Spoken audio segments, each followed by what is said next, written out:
par le député Lokondo, l'Assemblée nationale exhorte le gouvernement à venir déposer le projet du budget national pour 2014. Immeuble dérangeur de bon marché est en train d'être détruit progressivement par les génies militaires de FARDC. C'est mardi, le toit a été déjà enlevé. Rien n'a été encore signé à Kampala. Quelles sont les raisons de ces ratés alors que l'opinion s'attendait à un accord ou une déclaration? Les détails dans cette édition d'actualité. Ce journal vous est présenté par Mami Tambou. Très heureuse de vous retrouver pour suivre l'essentiel de l'actualité. La délégation congolaise pour parler de Kampala regagne Kinshasa après la cérémonie différée des signatures d'un document clôturant les hostilités dans l'est de la République démocratique du Congo. La prochaine rencontre des concrétisations de la déclaration de Kampala n'est pas jusque-là connue. Des explications sont de Patricia Mouli. La signature de la déclaration de Kampala n'a plus eu lieu lundi 11 novembre comme annoncé. Ce texte est censé marquer la fin de pourparlers entre le gouvernement congolais et le M23. Le point de désaccord, c'est l'intitulé du document, accord ou simple déclaration. Pour la délégation du gouvernement de la RDC conduite par Raymond Tshibanda, ministre des Affaires étrangères, il ne s'agit pas seulement d'un simple intitulé ou d'une question de terminologie, mais bien plus, la forme du document doit laisser transparaître d'une manière comme d'une autre, la défaite militaire du M23.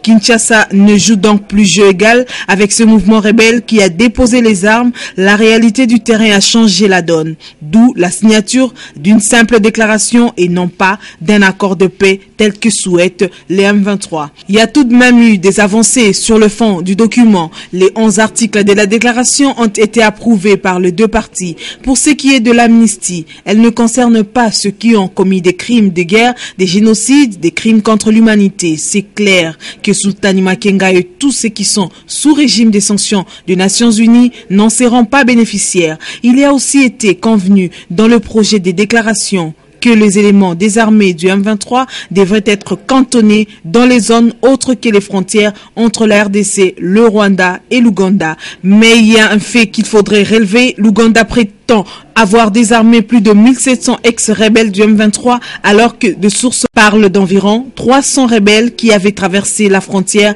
de ce pays voisin de la République démocratique du Congo. Quoi qu'il en soit, Kinshasa, fort de sa victoire militaire sur le M23, va se confirmer davantage comme un État souverain et respectueux des droits de l'homme. La déclaration de Kampala sera incontestablement l'intitulé du texte qui sera signé sine die.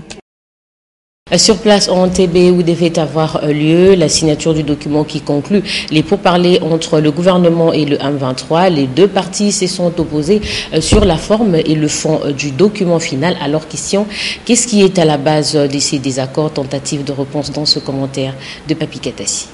Accord de paix entre le gouvernement de la RDC et la rébellion du M23 convenu le 11 novembre n'a pas été signé et aucune nouvelle date n'est fixée. Pourtant, jusqu'au dernier moment, tout semblait être déjà écrit. Mais qu'est-ce qui était à la base de ce couac diplomatico-politique à Entebbe? Accord de paix, Kinshasa souhaitait signer une déclaration signifiant la réédition du mouvement armé. Voilà pour la version officielle donnée par le facilitateur Lugande Kupsus Kiyonga. Mais dans la balance, le sort des ex-rebelles a également pesé dans les reports de signatures.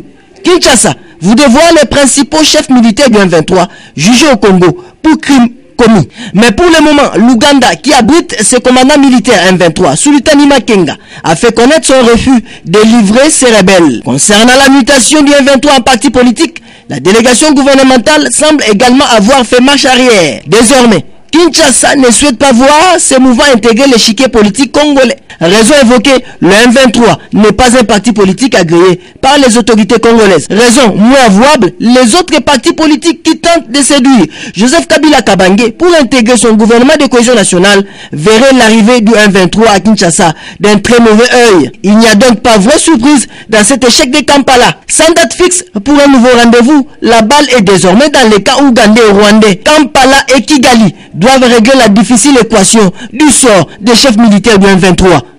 Accord ou déclaration de Kampala après la victoire de forces armées de la République démocratique du Congo sur le rebelle du M23. Faut-il signer un accord à cette question? Les députés nationaux du parti de l'opposition FONUS, Emery Okunji, s'inscrit en faux. On l'écoute. Né pour être signé lundi 11 novembre 2013, l'accord de Kampala ou déclaration de Kampala bouleverse quelque peu les acteurs politiques. Les raisons sont évidentes et plus rien n'est à discuter avec le M23. Voilà que les FARDC ont mis leurs forces, ont mis tout ce qu'il fallait mettre en œuvre pour les déloger. Une force négative qui occupait une partie du territoire de la République démocratique du Congo. Et ils ont été délogés, vaincus par les FARDC. Et on vous dit que vous devez signer un accord avec eux. Quel accord? Pour Emery Okundji, député national du FONUS opposition, signer un quelconque papier avec le M23 n'aura pas de sens. Et ça sera une première dans l'histoire du monde. On impose à un gouvernement de la République, à une République démocratique du Congo, qui a chassé de son territoire national, mon cher ami, attendons voir le contenu de cet accord. Et nous saurons quoi dire et l'on saura qui a signé cet accord-là pour engager la République. À Kampala ou ailleurs, le chef de l'État Joseph Kabila avait affirmé devant les élus députés nationaux et sénateurs réunis en congrès le 23 octobre 2013 que rien ne pourra être occulté pour apporter la paix durable en RDC. Est-ce un simple problème de sémantique ou de terminologie? Vous l'avez compris, les avis divergent selon qu'il s'agit des délégués du gouvernement ou ceux du M23, accord ou déclaration. Pour certains analystes et observateurs, l'important c'est le fond et non la forme. Alain Kyoka, qui s'est penché sur la question, vous propose cette réflexion. La conclusion de pourparlers de Kampala signe-t-elle la fin d'un cycle de violence dans l'est de la République démocratique du Congo? La question vaut son pesant d'or lorsqu'on sait que ce cycle infernal, qui a duré près de 2 décennies, a donné lieu à l'un des conflits les plus meurtriers depuis la fin de la Seconde Guerre mondiale.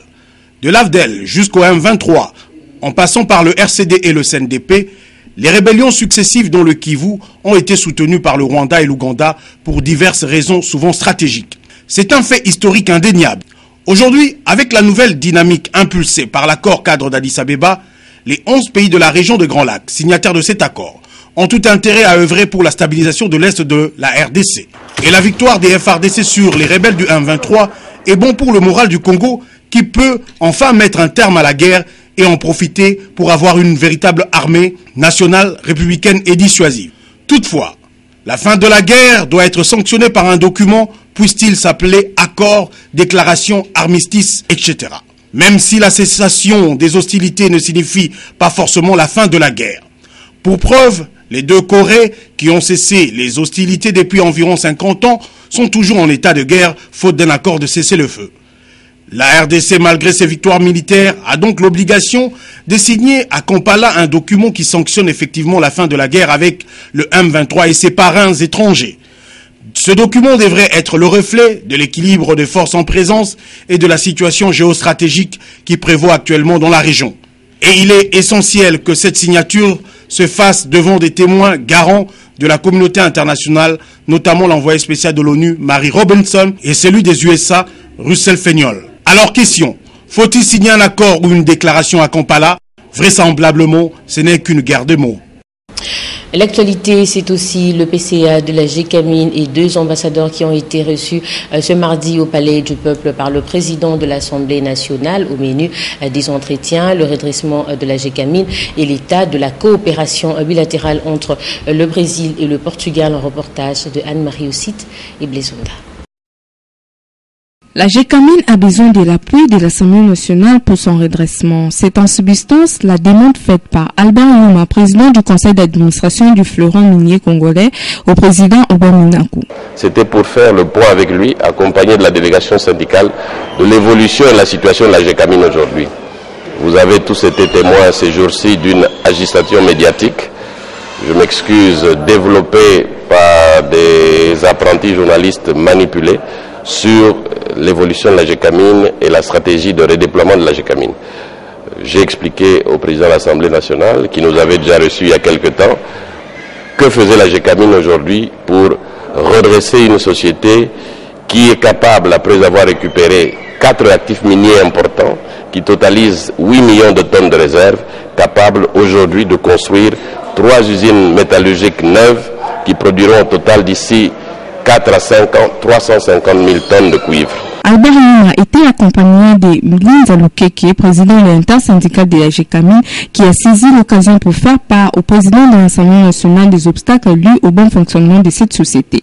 Après avoir réalisé la première phase des 35 000 tonnes, nous sommes en train de vivre une manipulation d'un lobbying inconnu, mais un peu connu, qui dresse des obstacles sur la réalisation du plan de redressement, notamment par la saisie des comptes de la GECAMIN, pour affaiblir les fonctionnements de cette entreprise. Après la délégation de la GECAMIN, Obanimaku a reçu respectivement Joao Corte-Real, ambassadeur du Portugal, et Paulo Uchoa Beiro, ambassadeur du Brésil en République démocratique du Congo. Les deux diplomates ont évoqué l'état des relations entre les deux pays lusophones et la République démocratique du Congo.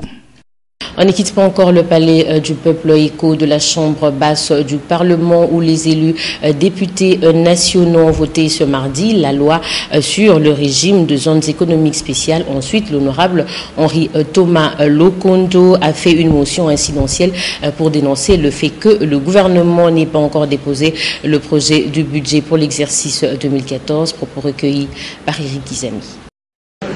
L'élaboration du budget à 3 phases. Il y a des périodes déterminées dans la loi des finances publiques où élaborer un budget jusqu'au 15 septembre. Non, il suffit de faire le budget. Il y a d'accord que les spectations, parce qu'on avait suivi il y a quelques mois déjà, il y avait des décisions dans ce sens-là. Mais pourquoi vous n'avez pas fait le budget?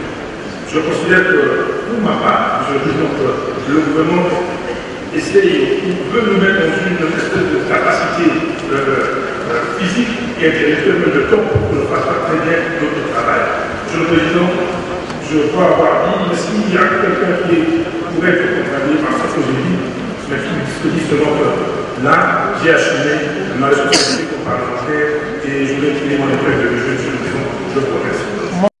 J'ajoute que la Constitution demande au gouvernement de déposer le projet du budget avant le 15 septembre de chaque année pour un examen sérieux au niveau du Parlement.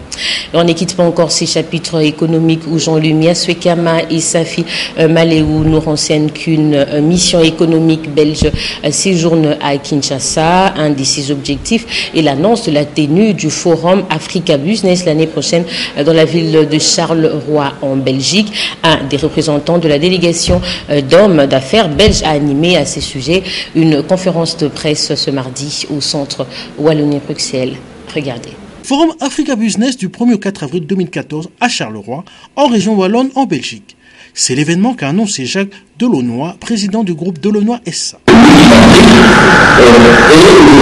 marché extrêmement important et où le savoir-faire belge doit être, qui est reconnu dans les territoires, doit être exploité et de la manière la plus, je dirais, la plus,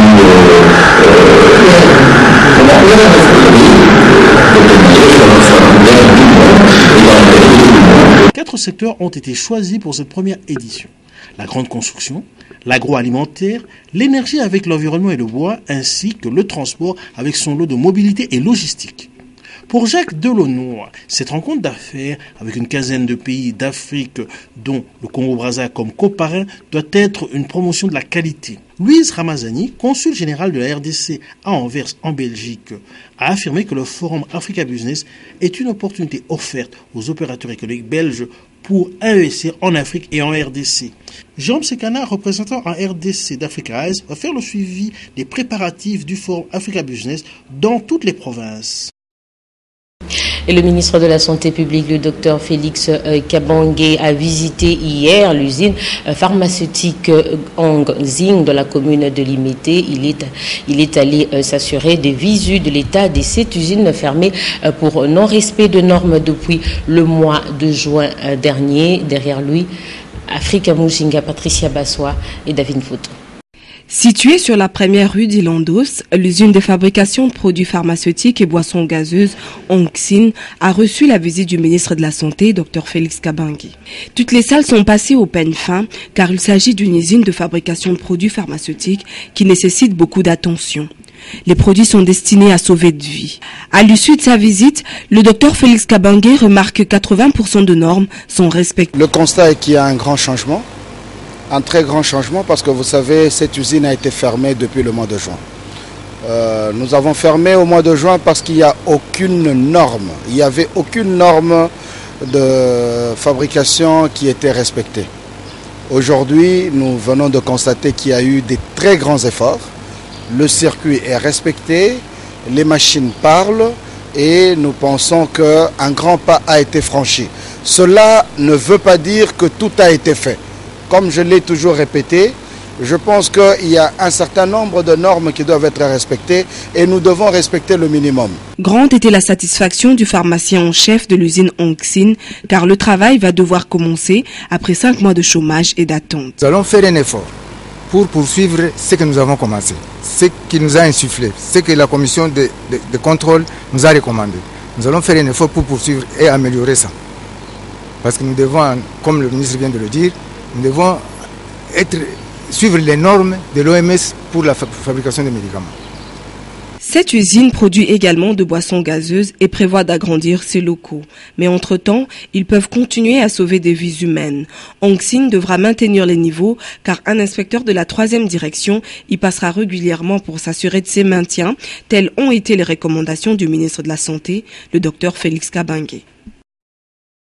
En éducation, le Premier ministre Matata Ponyo, accompagné du ministre de l'Enseignement primaire, secondaire et professionnel Maker Mwangou, a présidé la cérémonie de remise officielle de 4 écoles reconstruites avec le fonds du Trésor public à Menkao, Ntsele, Njili, du Mersinzob Mabiala a été dans la suite. Les écoles Kimpati dans la localité de Bitambakana, Saint-Luc à Ntsele, Kanseta 2 et l'Info Njili quartier 7 ont été remises officiellement par le Premier ministre Augustin Matata, accompagné de Maker Mwangou, ministre de l'Enseignement primaire, secondaire et professionnel. La réhabilitation de ces salles de classe, qui du reste ont la même architecture, s'inscrit dans le cadre de la mise en œuvre du plan intérimaire du sous-secteur de l'éducation. Ces écoles ont toutes 2 bâtiments de 6 classes ayant une capacité de 50 élèves. Le gouvernement est en train d'appliquer le programme du chef de l'État, basé sur la révolution de la modernité. La journée d'aujourd'hui vous montre très bien qu'ici à Kinshasa, il y a déjà 15 écoles qui sont disponibles pour être réceptionnées. En moins de 4 mois, nous avons déjà 15 écoles ici.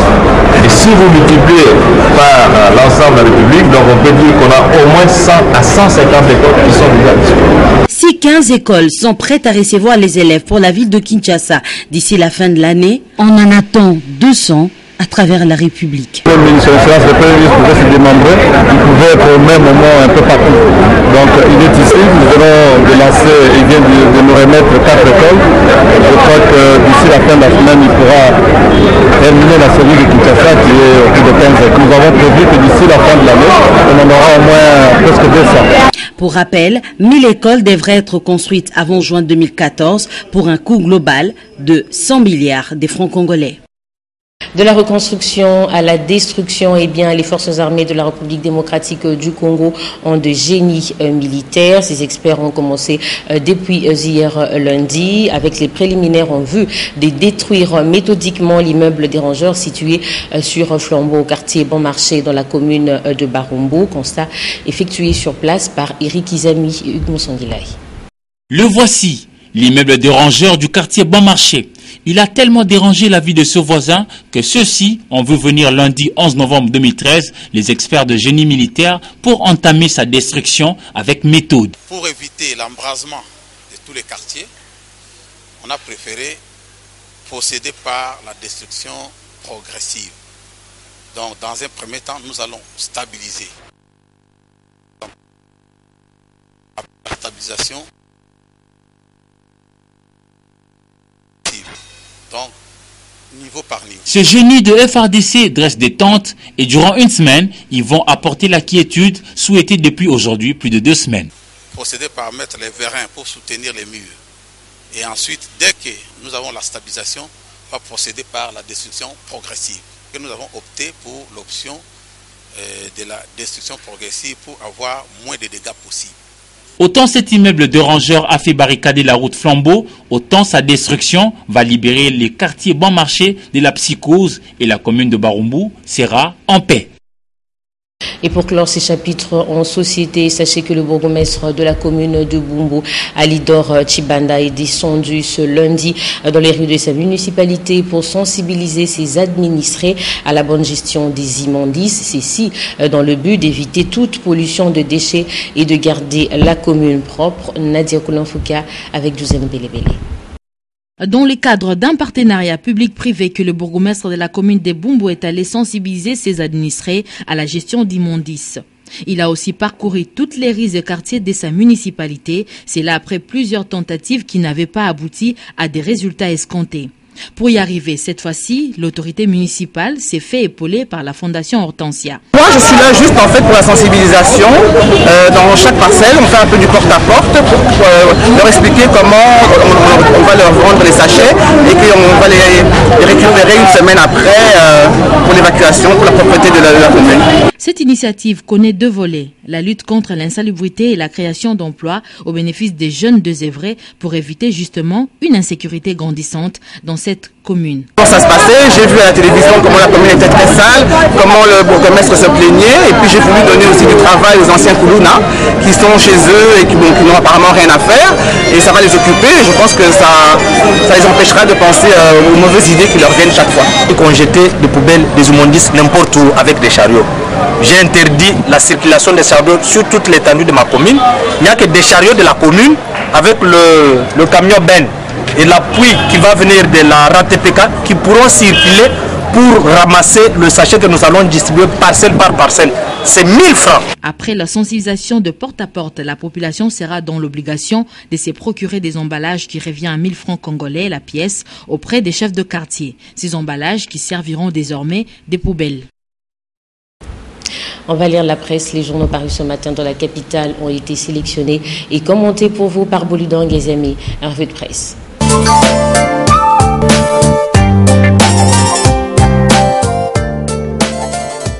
Les parutions de ce jour sont revenues sur le report ou la signature de l'accord ou déclaration hier à Kampala. La prospérité s'exclame en premier. Kinshasa M23, ça coince à Kampala. Pour le journal, la cérémonie était voulue grandiose. Le président ougandais Yoweri Kaguta Museveni s'était préparé à la présider personnellement ce lundi 11 novembre en sa résidence d'Entebbe, une localité proche de Kampala à 18h temps universel. Témoins de l'événement, les observateurs de l'Union européenne, des USA, de l'ONU, de l'Union africaine. La consoeur qui restitue les faits ajoute que le texte était fin prêt avec la mention accord de paix à son en-tête. Mais en dernière minute, un grain de sable s'est faufilé dans l'engrenage. Finalement, la signature de cet accord devant sanctionner la fin des pourparlers entamés depuis décembre 2012 dans la capitale ougandaise entre Kinshasa et le M23 a avorté. La référence plus écrit plutôt en termes clairs que la signature de l'accord de paix a été reportée sine die. Alors que le gouvernement et le M23 se trouvaient face à face pour faire la paix, un couac est tombé. Le terme accord de paix divise les deux parties et l'opinion est largement défavorable à la signature d'un accord de paix alors que le pays a gagné la guerre. La manchette, elle, donne les vraies raisons de l'échec à Kampala. Le quotidien estime que Kinshasa a un tout autre agenda dans la tête qu'une simple signature d'un accord de paix avec le M23.